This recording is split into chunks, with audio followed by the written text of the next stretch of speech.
My family thought I knew nothing. I had every email they deleted. I want you to understand something about me before I tell you what happened. I am not a dramatic person. I don't raise my voice. I don't slam doors. For most of my life, that quietness was mistaken for weakness, and my family built an entire structure of lies on top of that mistake. They thought that because I never fought back out loud, I never noticed anything at all. They were wrong. I noticed everything. I just waited. It was a Tuesday evening in March when my mother called me and asked if I could come to my grandfather's house that weekend. Her voice had that particular brightness she used whenever she wanted something from me, but didn't want me to know it yet. Just a small family thing, she said. Nothing serious. I remember standing in my kitchen with the phone against my ear, watching the steam rise off a pot of rice, and feeling that small, cold twist in my stomach that I'd learned to recognize over the years. It was the feeling I got whenever my family was about to do something to me, and dress it up as an invitation. My grandfather, Walter, was 81 years old and had been diagnosed with congestive heart failure the previous autumn. He had built a modest manufacturing business from nothing, starting in a rented garage in the 70s, and by the time I was born, that business had become the quiet financial backbone of our entire extended family. Everyone depended on Walter in some way. My father drew a salary from the company despite rarely showing up. My sister Vanessa had been given a company credit card the moment she turned 25. No questions asked. And me? I had spent the last 6 years quietly managing the company's internal systems, unpaid for the first 2, because Walter had asked me to help modernize the office, and I loved him too much to say no. That weekend, I drove the 40 minutes to his house the way I always did, with a container of the lemon cake he liked because the bakery near his neighborhood no longer made it right. When I walked in, the entire family was already there. My father, Richard, in his usual gray sweater, sitting in the good armchair like he owned it. My mother, Diane, fussing over a tray of coffee cups that no one had asked for. My sister Vanessa scrolling through her phone with her legs tucked beneath her on the couch, barely looking up when I entered. And sitting at the dining table, papers spread in front of him, was a man I didn't recognize. Mid-50s, sharp suit, a leather folder open beside a stack of documents. "Emily, sweetheart, come sit," my mother said, waving me toward the kitchen instead of the dining table. "We're just finishing something up with your grandfather's attorney." I stood in the doorway for a moment longer than I should have. My grandfather was in his recliner near the window, looking smaller than I remembered him, a blanket over his knees even though it wasn't cold. He gave me a small nod, the kind of nod that felt apologetic, though at the time I didn't understand why. I remember thinking it was strange that no one had told me an attorney would be there. I remember thinking it was stranger still that I was being steered toward the kitchen instead of the table, like a child being kept out of an adult conversation. I didn't argue. That was always my first mistake and also, in the end, my greatest advantage. I went into the kitchen, poured myself a cup of coffee I didn't want, and listened. I could hear fragments of the conversation from where I stood. Words like trust restructuring, and primary beneficiary, and executor. I heard my sister's voice, light and easy, agreeing to something. I heard my father say, "That makes the most sense, honestly, given everything," in the tone he used when he wanted a decision to sound obvious rather than negotiated. When the meeting broke up 20 minutes later, no one explained anything to me. My mother handed me a dish towel and asked if I could help clear the coffee cups. The attorney shook hands with my father and sister on his way out, gave me a polite, unreadable smile and left. I never even learned his name that day. I found out later it was Gregory Whitman, though at the time, he was simply a stranger who had just rearranged the entire architecture of my family's inheritance while I dried cups in the next room. I want to tell you that I confronted them right then. I didn't. I was raised in a house where questions were treated as accusations, and accusations were treated as ingratitude. So I smiled, I hugged my grandfather goodbye, I noticed how thin his hand felt in mine, and I drove home in silence, turning the radio off somewhere around the second exit because I needed the quiet to think. That night, I lay awake replaying the fragments I'd overheard. Trust restructuring, primary beneficiary, executor. I told myself it was probably nothing, that families discuss these things all the time as parents age, that I was likely overthinking a conversation I hadn't even fully heard. But there was a specific detail that kept surfacing in my mind, small and sharp as a splinter. At one point through the kitchen doorway, I had seen my sister sign something. Just a signature, quick and casual, the kind you give when you're initialing a delivery receipt, not the kind you give when you're accepting responsibility for another human being's life savings. I didn't sleep much that night.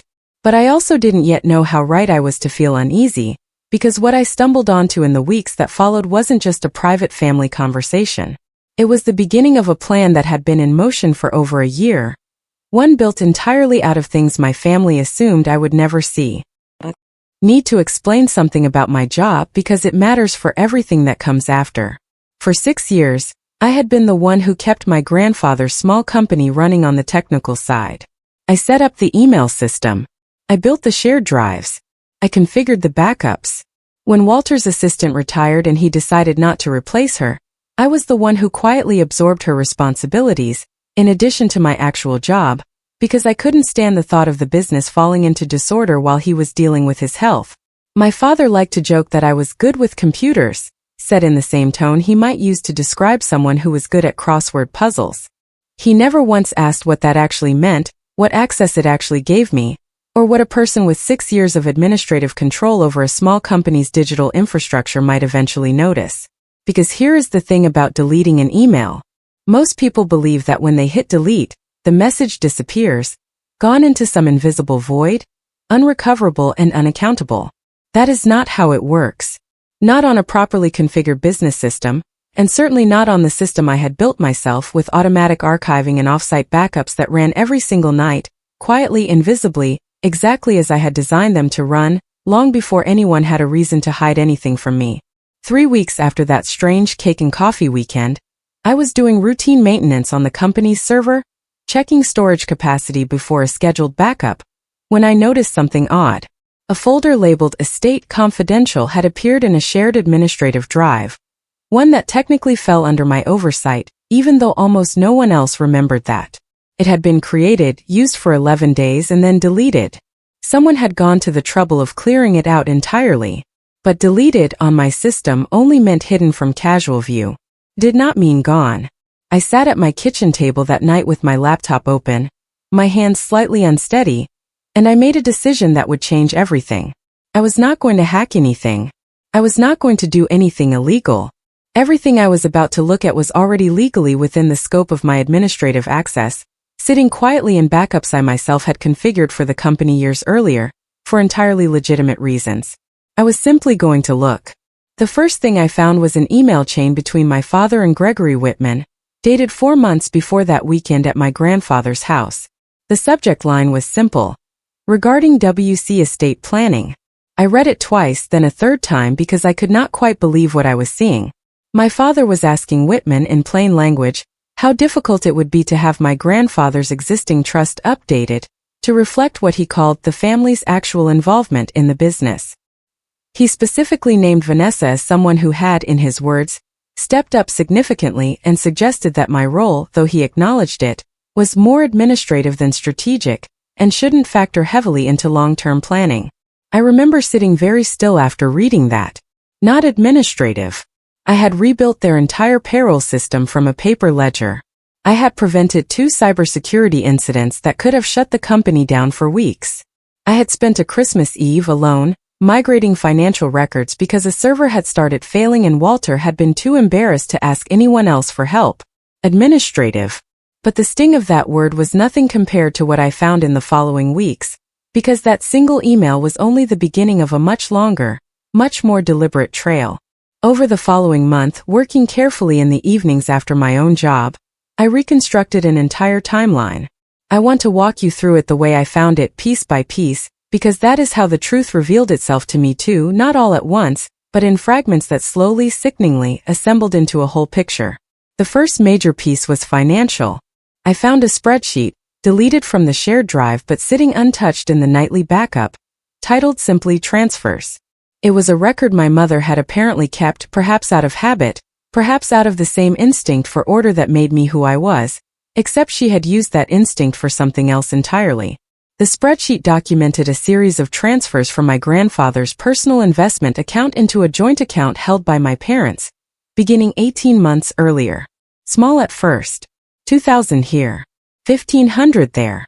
always labeled with some innocuous note. Medical reimbursement. Home repairs, Dad's house. But the amounts grew. By the 8th month, the transfers were 5 figures. By the 14th month, they had reached a single transfer of $82,000, labeled only advance. I stared at that number for a long time. My grandfather had congestive heart failure. He needed round-the-clock consideration for his medication schedule, his diet, his mobility. And in the middle of that vulnerability, someone close to him had been quietly siphoning money out of his accounts under the guise of family assistance, while telling everyone else, including me, that finances were tight and that we all needed to be mindful during this difficult time. I remembered my mother telling me, only months earlier, that she couldn't help pay for a family dinner because things were tight with Dad's medical bills. I remembered feeling guilty for even mentioning it. The second piece was a set of text messages, forwarded by my mother to my father and then, oddly, CC'd to an email address I didn't recognize at first. It turned out to be Vanessa's secondary email, one she apparently used for things she didn't want appearing in her primary inbox. In these messages, my mother laid out what she called the plan going forward. She wrote that once the trust was updated, it would be cleaner for Vanessa to be named sole executor, since Vanessa was, in her words, closer to Dad emotionally and wouldn't complicate things with unnecessary questions. I read that sentence more times than I want to admit. Unnecessary questions. That was what they called it when I asked why grocery money was tight, or why a scheduled contractor payment for Walter's stairlift kept getting delayed. Unnecessary questions. The third piece, and the one that finally made my hands go cold, was a letter. Not an email, an actual scanned letter, uploaded to the shared drive and then deleted like everything else. It was a draft and signed on my grandfather's personal letterhead, but the handwriting was not his. I had seen my grandfather's handwriting my entire life on birthday cards, on the notes he used to leave taped to the refrigerator when I was small. This was not it. This was someone imitating it, and not particularly well. The letter stated that Walter wished to formally express his gratitude to Vanessa for her unwavering care and involvement during his illness, and that he wanted this sentiment documented for future reference regarding estate matters. It was dated only 2 weeks before that meeting at his house. I sat with that letter open on my screen for nearly an hour that night. I thought about all the times I had driven 40 minutes each way to check on him. I thought about the lemon cake and the hours spent untangling his tax software, and the Tuesday afternoons I used my lunch break to call the pharmacy about his prescriptions because he found the automated system confusing. None of that apparently counted as involvement. What counted was a forged sentiment, engineered to sit quietly in a file until it was needed to justify a decision that had already been made. Before I found the folder, before any of the spreadsheets or the letter, there was a smaller moment that I didn't understand the significance of until much later, and I think it's worth telling you about because it shows how these things rarely announce themselves all at once. About 2 weeks after that strange weekend at my grandfather's house, I stopped by his place on a Wednesday evening to drop off a refill of his blood pressure medication, something I did occasionally since the pharmacy was closer to my apartment than his. He wasn't expecting me, and when I let myself in with the spare key he'd given me years earlier, I found him sitting at the kitchen table with a shoebox of old photographs, the kind of quiet, private activity people do when they think no one is watching. He didn't hear me come in right away, and for a moment I stood in the hallway and watched him hold up a photograph, study it, and set it down gently, almost reverently. When he noticed me, he smiled, but it was a tired smile, and he said something strange. He said, "Do you ever feel like people only see what they want to see in you, Emily?" I laughed a little, thinking it was one of his usual musings, and told him I understood that feeling better than most. He nodded slowly and went back to the photographs, and I didn't think much more about it that night. It was only months later, after everything had unraveled, that I understood he had likely already begun to sense something was wrong, some shift in the way his son and daughter-in-law spoke to him, some subtle change in how decisions were being made around him rather than with him. He hadn't had proof yet, but I think somewhere in that quiet, aging heart of his, he already suspected what I would later confirm. That memory stayed lodged in my mind while I worked through the discoveries in the weeks that followed, because it reminded me that my grandfather wasn't a passive victim in this story, waiting helplessly for someone to save him. He was sharp, and he was watching too in his own limited way, constrained by trust and by the simple, heartbreaking fact that children rarely imagine their own parents capable of betraying them, even when those children are themselves nearing 60 years old. The deeper I went into the archived records, the more I realized this hadn't been a single decision made in a moment of financial temptation. It was a pattern built slowly across nearly 2 years, with each small transfer normalizing the next, each unanswered question from Walter dismissed with a reassuring lie. I found an email from my mother to my father, dated almost a year before the spreadsheet even began, in which she wrote almost casually that Dad won't notice a few thousand here and there. He barely checks the statements anymore. That single sentence told me everything about how this had started. Not out of desperation, not out of crisis, but out of the quiet, corrosive belief that an aging man's declining attention to detail was an opportunity rather than a vulnerability to be protected. I also found something I hadn't expected, a set of messages between Vanessa and a friend, forwarded accidentally into an old shared drive folder from years earlier when she briefly had access to help with a company event. In those messages, Vanessa admitted she felt uncomfortable about the credit card spending, writing that she didn't love how much Mom was using Grandpa's money for stuff, but that she didn't want to make it weird by bringing it up. That fragment complicated things for me. It told me Vanessa wasn't entirely blind to what was happening, even if she hadn't orchestrated it herself. She had noticed and she had chosen comfort over confrontation, the same choice I realized with some discomfort, that I myself had made for years, just expressed differently. The difference, I told myself, was that I had eventually chosen to act, and I intended to make sure that difference mattered. I could have gone to my grandfather immediately. Some part of me wanted to, but I made myself slow down because I understood something crucial.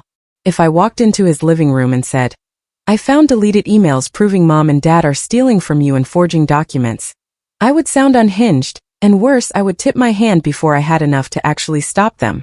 My family had spent years training everyone around them to see me as the quiet, overly serious one, prone to overreacting about small things. If I moved too early, on instinct instead of evidence, they would simply reframe the entire situation as me being jealous of Vanessa, and I knew with a certainty that still makes me sad, that my parents would back that story without hesitation. So instead, I did what I had always done best. I built a record. Every email, every spreadsheet, every message I saved externally, outside the company system entirely, in a private, encrypted folder that had nothing to do with my administrative access. I timestamped everything. I cross-referenced the transfer amounts in the spreadsheet against actual bank statement summaries I found buried in another folder my mother had apparently forgotten was ever shared with the accounting department years earlier, back before she'd learned to be careful. I built, essentially, a case file the way I imagine investigators do, except I was doing it alone at my kitchen table after work while pretending at every family dinner that I knew nothing at all. That pretending cost me something. I want to be honest about that.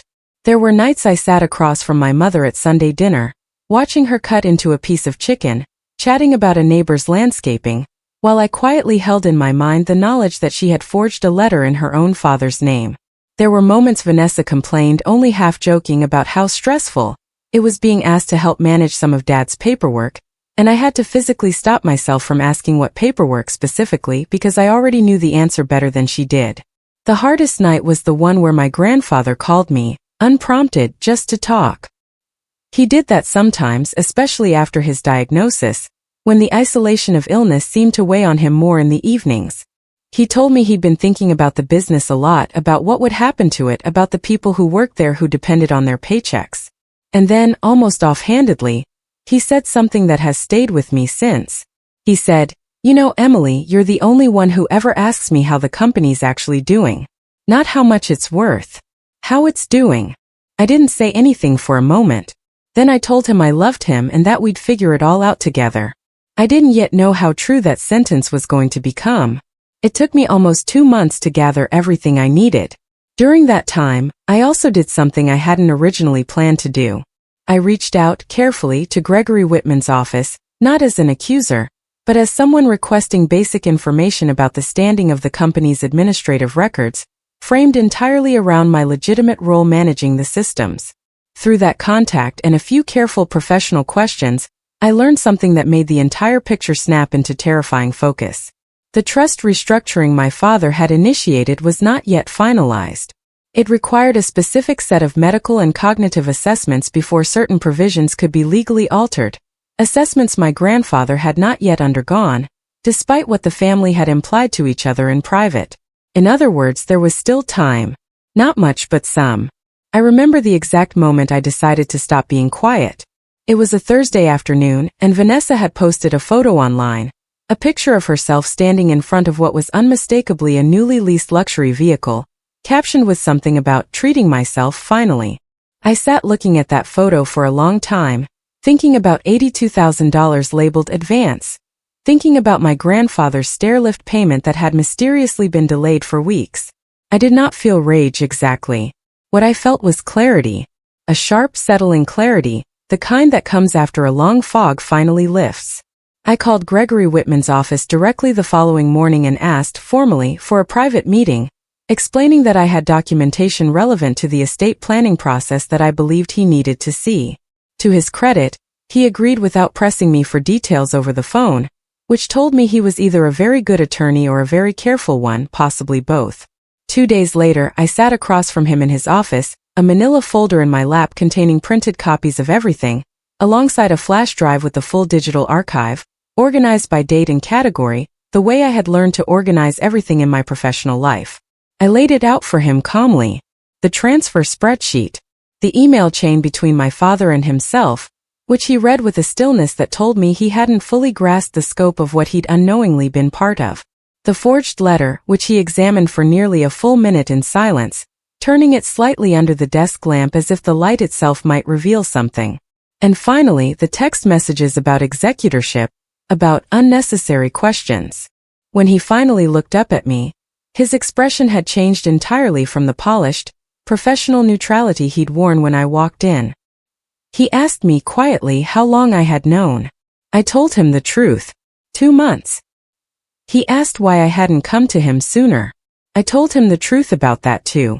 Because I needed to be certain, and because I needed to understand exactly what was still salvageable before I said anything to anyone, especially my grandfather, who I did not want to frighten or hurt any more than he already had been.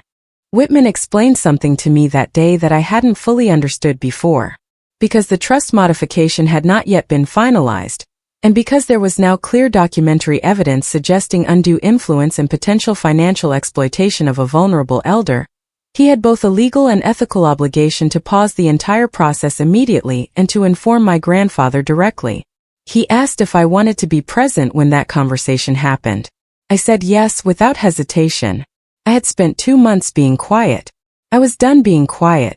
The conversation with my grandfather took place 5 days later in his living room, the same room where I had once been steered toward the kitchen like a child not meant to hear adult matters. This time it was just the 3 of us. Whitman sat across from Walter, and I sat beside my grandfather, close enough that I could see his hands trembling slightly as Whitman began to speak. I will never forget my grandfather's face as the pieces were laid out for him, gently, carefully, by an attorney trained to deliver devastating information without cruelty. I watched something in him fold inward, not with anger at first, but with a kind of bewildered grief, the specific grief of realizing that people you trusted completely have been quietly working against you while smiling at your dinner table. When Whitman showed him the forged letter, my grandfather held it for a long time, running his thumb along the false signature, and then he said something so quiet I almost missed it. That's not even close to my handwriting. I think in that moment the forgery hurt him more than the money ever could have. Money can be replaced.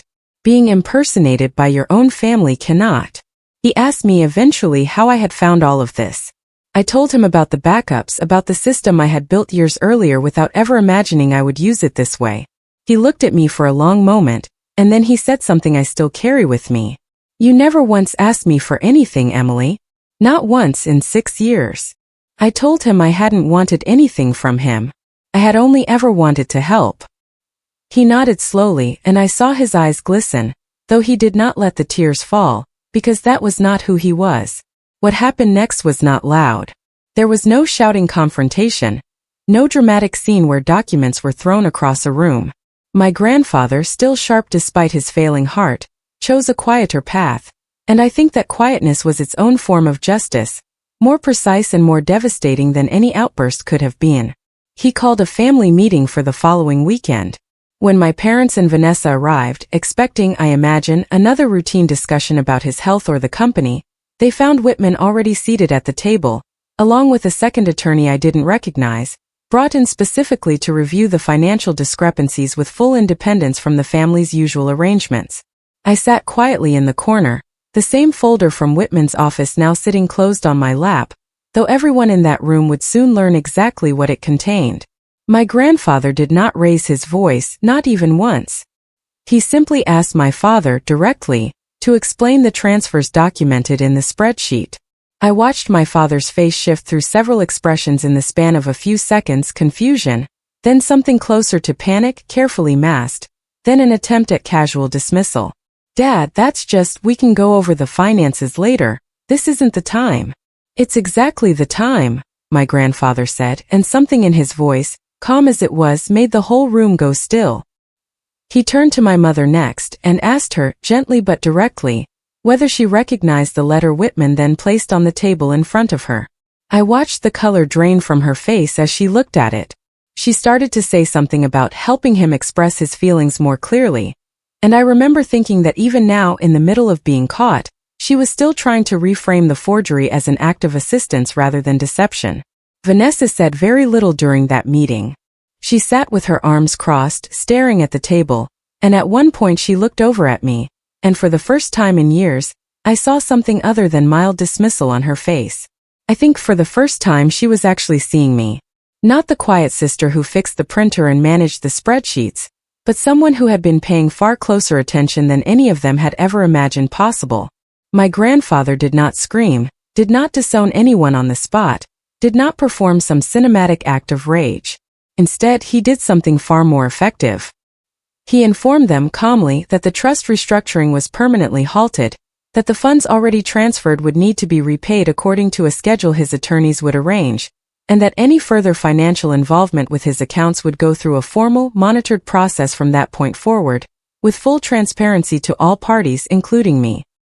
He then said something that I believe genuinely stunned my parents more than any accusation could have.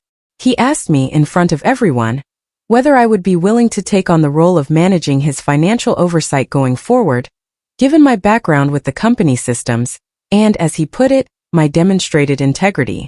I said yes, quietly, the way I say most things, but I felt something settle inside me in that moment that I had been missing for a very long time. Not triumph exactly. Something closer to being seen. The weeks that followed were not simple. My mother did not speak to me for nearly a month, and when she finally did, it was to suggest that I had gone behind the family's back by speaking to Whitman directly, as though discovering their own hidden deception was somehow a betrayal on my part.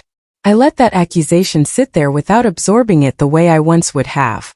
I had spent my whole life being told that noticing things was the same as causing problems. I no longer believed that.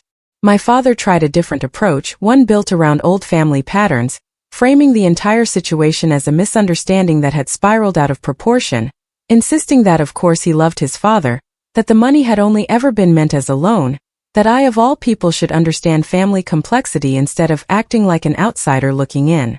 I told him calmly that I understood family complexity better than he realized, which was exactly why none of what he was saying changed anything about the spreadsheet, or the letter, or the messages about unnecessary questions. He didn't have a response to that. I don't think he expected me to have an answer ready. He had spent so many years assuming I wasn't paying attention that he had never prepared for a version of me that was. Vanessa, surprisingly, was the one who eventually softened first. About 6 weeks after that meeting, she showed up at my apartment unannounced, sat on my couch, and cried in a way I had genuinely never seen from her before. Not performative, not aimed at an audience, just raw and tired. She told me she hadn't fully understood how deep the transfers had gone, that our parents had framed her role as executor as something simple, an honor rather than a mechanism, and that she had signed things without reading them closely because she trusted them. I believed her mostly.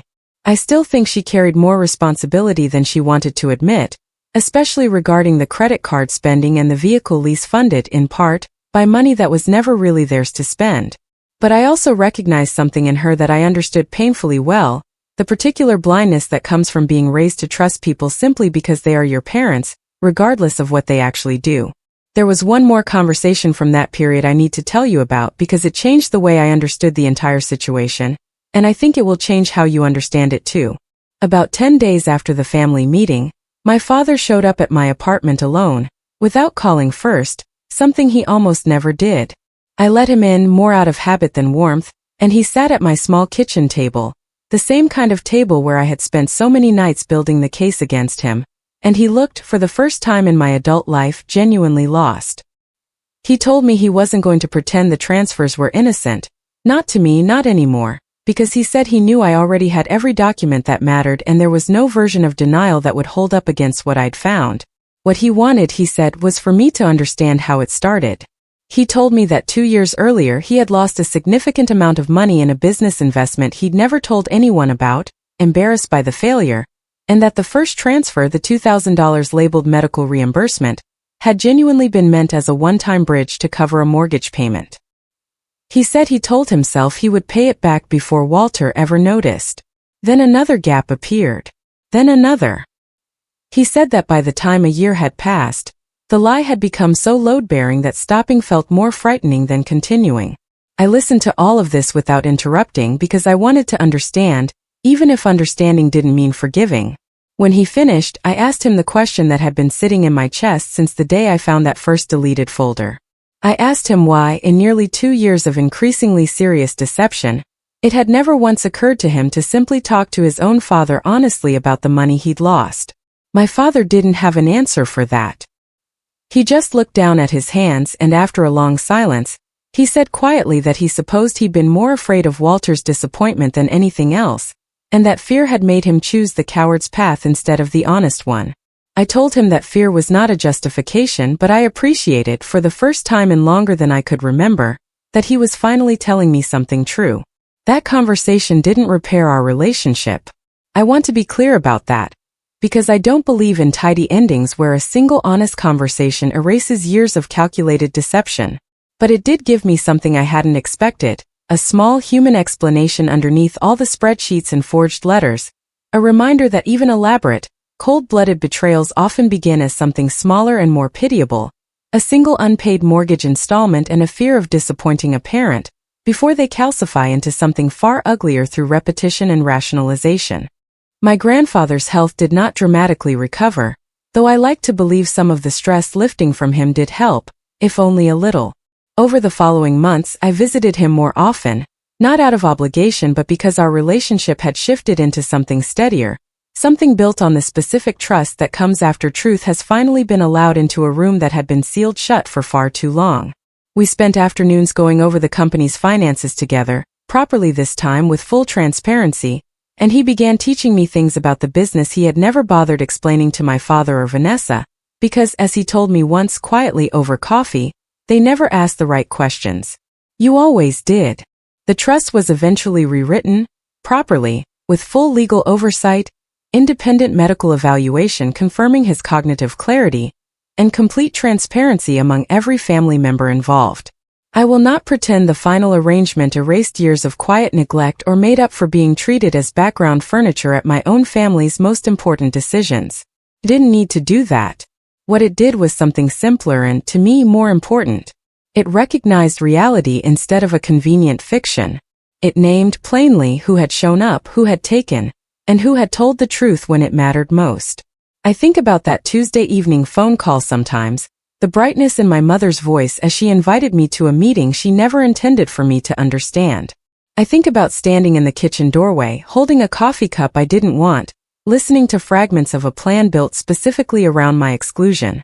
I think about how easily that plan could have succeeded, if I had been even slightly less careful, slightly less patient, slightly less willing to sit quietly and build a truth strong enough that no one could argue it away. My family thought I knew nothing. They built their entire scheme on that single comfortable assumption, the same assumption they'd relied on my whole life, that my quietness meant absence, that my calm meant blindness. But quiet people notice more, not less. We simply choose our moments differently. I did not need to shout to be believed. I only needed the truth, organized carefully, time-stamped precisely, and presented without apology, at exactly the moment it could no longer be deleted, dismissed, or denied.